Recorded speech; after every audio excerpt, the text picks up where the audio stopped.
السلام علیکم ناظرین، امید کرتا ہوں آپ تمام لوگ خیر و عافیت سے ہوں گے۔ ہمارا آج کا ٹاپک انسان محض ایک کمزور ہستی ہے۔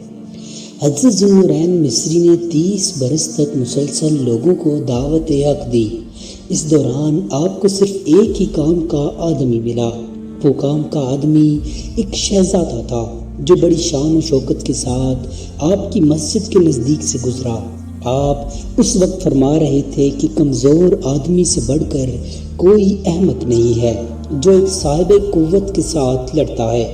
آپ کا یہ فرمان سن کر شہزادہ مسجد کے اندر آ گیا اور پوچھنے لگا کہ آپ کے اس فرمان کا مطلب کیا ہے۔ آپ نے فرمایا کہ انسان محض ایک کمزور ہستی ہے جو اللہ تعالیٰ کے ساتھ جنگ کرتا ہے۔ آپ کے یہ الفاظ سن کر شہزادے کا رنگ متغیر ہو گیا اور وہ مسجد سے باہر نکل گیا۔ اگلے روز وہ شہزادہ پھر حاضر ہوا اور آپ ہی سے صراط مستقیم کا طلبگار ہوا۔ آپ نے فرمایا ایک رستہ لمبا ہے اور ایک راستہ چھوٹا۔ اگر تم چھوٹے رستے پہ چلنا چاہتے ہو تو تم دنیا کو ترک کر دو، گناہ چھوڑ دو اور نفسانی خواہشات کو ترک کر دو۔ اگر تم لمبا رستہ اختیار کرنا چاہتے ہو تو ما سوائے اللہ کے سب کچھ ترک کر دو۔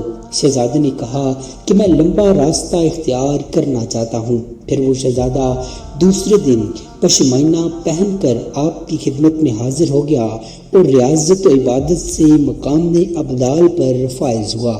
امید کرتا ہوں آپ کو ہماری آج کی ویڈیو پسند آئی ہوگی۔ مزید ایسی انفارمیٹیو ویڈیوز دیکھنے کے لیے چینل کو سبسکرائب کر لیجیے۔ جزاک اللہ خیرہ۔